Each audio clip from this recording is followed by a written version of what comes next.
we're definitely going to slab that.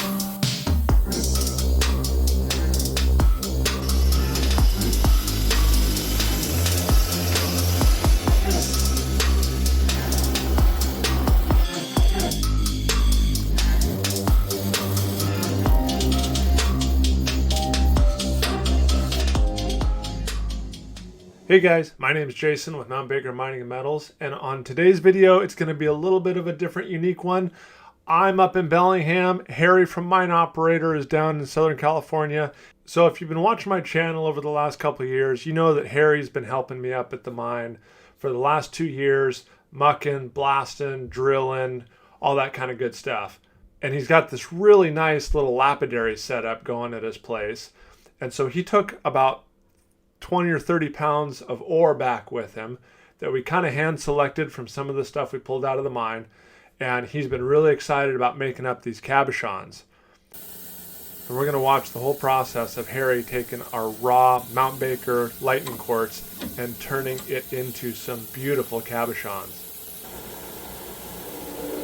So the very beginning of this process is you got to see what's inside the rock. So a lot of it is we hand select this stuff, what we can see on the outside, but once you get it cut open and a fresh face, then you can really see that Mount Baker Lightning Quartz. Oh yeah, we're definitely going to slab that. And what a lot of that metallic stuff is it's a mineral called pyrrhotite, which is an iron sulfide. And when we find that in our mine, we know we're in some really good stuff, and it makes some really beautiful slabs.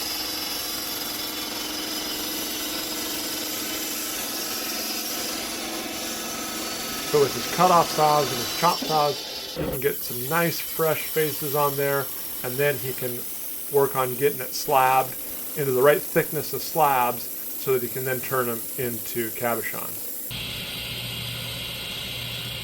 Mount Baker Lightning Quartz, all slabbed up, ready for the next step.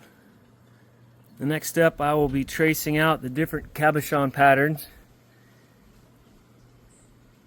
I'll find the best portions of these rocks to cut.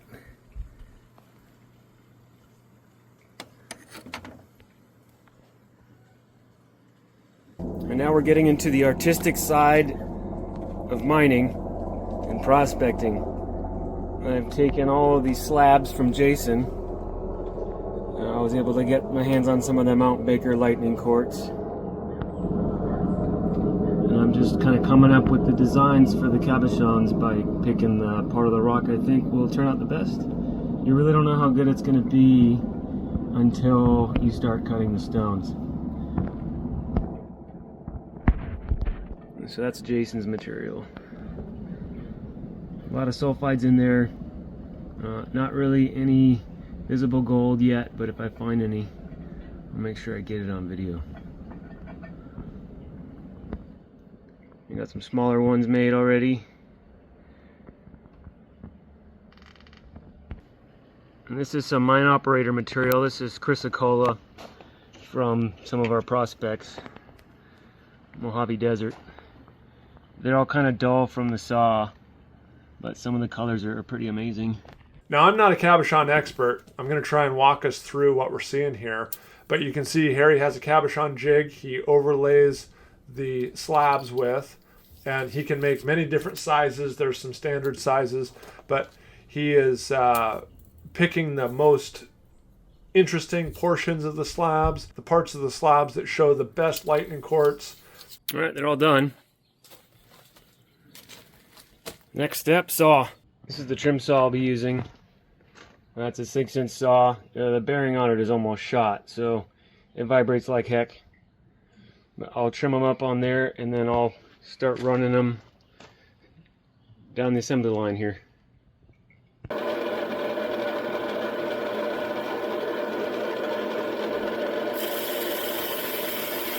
And he's going to now take these slabs that he's laid out all these cabochons on, and we'll trim them down to these oval shapes that he's drawn.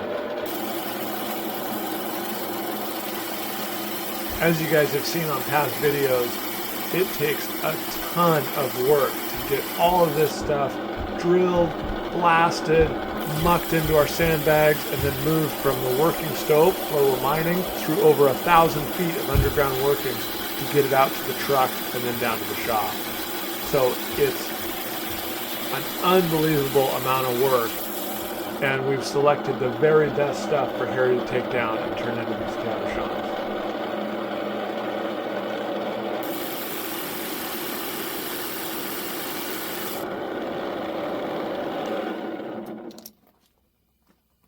Now once we have it down into these smaller pieces, cut out into these individual cabochons, we can take them over to these lap wheels and work them down into their oval shapes.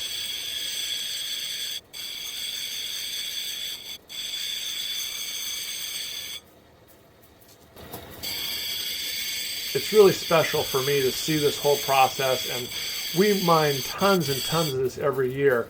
And when we can select these really unique pieces and get them down and turn them into something that's not just a rock, or you don't just get it crushed up or turn it into gold. This is more about the overall beauty of the rock and turning it into something that's really special, a piece of jewelry that someone can wear and be proud of wearing. And I'm really proud that we've done all this work to get this stuff out of the mountain, and we can really turn it into something special.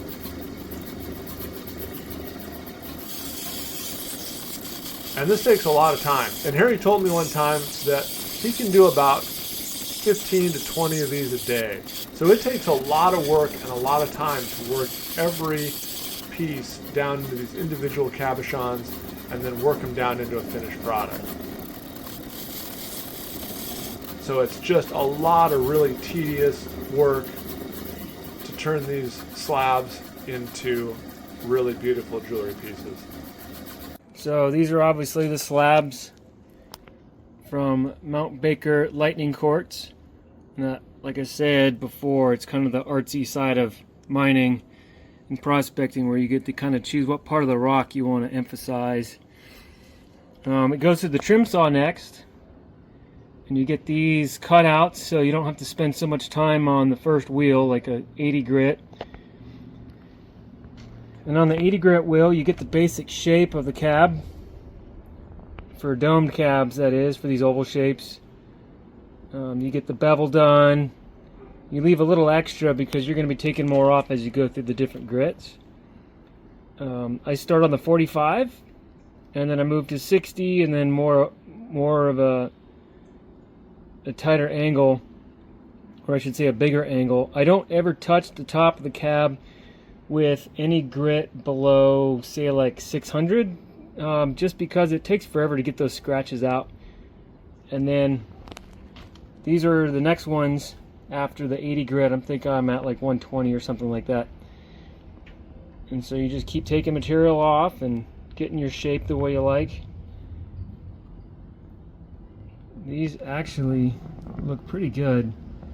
It's pretty stable. I haven't had any rocks crack or break, although in my design choice I try to stay away from any fractures. Like here, maybe that one might fracture. You can kind of see the fractures in the rock, so you kind of stay away from them and your chance of success is a lot higher.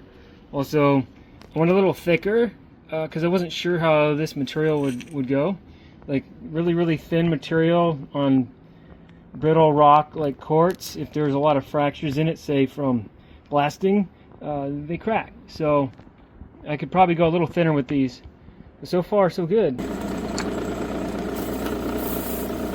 can see here you have the whole line of these lap wheels with different grits on them. So you just move down from one to the next to the next to the next, polishing them and getting them down into the right shape and getting the right finish on them that he likes.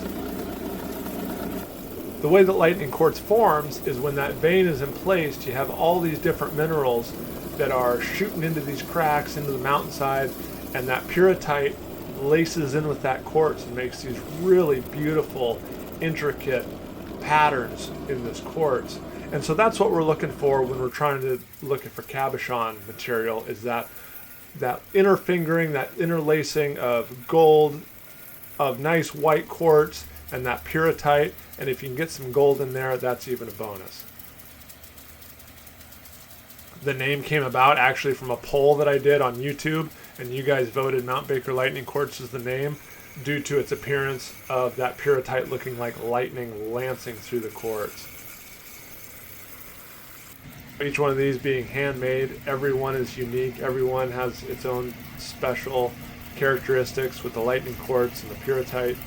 It's so cool to see Harry work these down into these individual pieces. So if you are interested in any of the cabs you've seen Harry make here, he sent them back up to me. I've got them listed on eBay, so check them out. You can own your very own jewelry grade piece of Mount Baker lightning stone, mined by Jason and Harry, worked into a beautiful piece by Harry. You can make all kinds of different jewelry out of them, rings, pendants. You can do some wire wrapping around them. You can make earrings out of the smaller ones. So if you guys have any other suggestions on what to do with some of this Mount Baker lightning quartz, what products we can make, how to make it into a special memento or something, please let me know. A lot of you have seen the stuff we have on eBay where I've been cutting some stuff up, some slabs, making some pillars, making some bookends. Harry's really into the jewelry stuff, so he's been doing some cabochon stuff.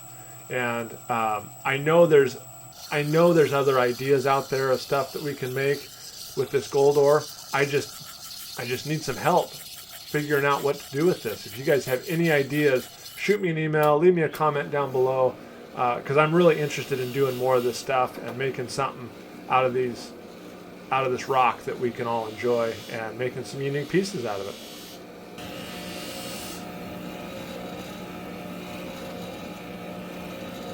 So really, if you are at all interested in turning these things into something special for someone that you know, you can find them on eBay, and each one is special and unique in its own way.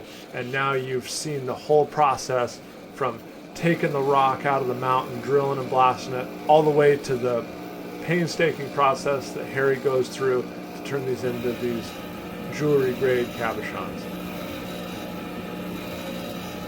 So I need to say just an absolute huge thank you to Harry for making these cabochons, helping me mine them, and being generous enough to send them back up to me. The deal is that whatever we sell them for on eBay, he gets half and I get half. So if you're interested in supporting Harry and his lapidary stuff, or me and my mining stuff, check out the stuff on eBay.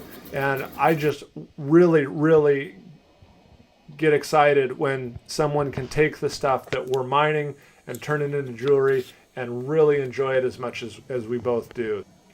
So I really hope you guys enjoyed this video. Thanks for watching. Check out MineOperator's channel if you haven't yet, and stay tuned for a lot more stuff to come next year when Harry and I are back at the gold mine. And again, if you guys have any ideas on other cool stuff we can make out of this Mount Baker lightning quartz, let me know. I'm really interested to hear from you guys. So thanks everybody for watching, and we'll see you on the next video.